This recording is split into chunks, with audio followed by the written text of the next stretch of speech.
Hello, welcome to Do It Yourself channel.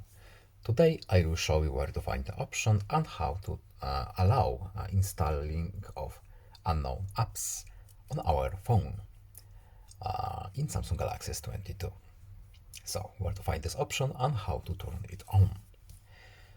We need to go to Settings, then Security and Privacy, and at the bottom we have our Install Unknown Apps.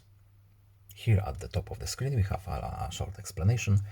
Installing apps from this source might put your phone and data at risk. Of course, it can.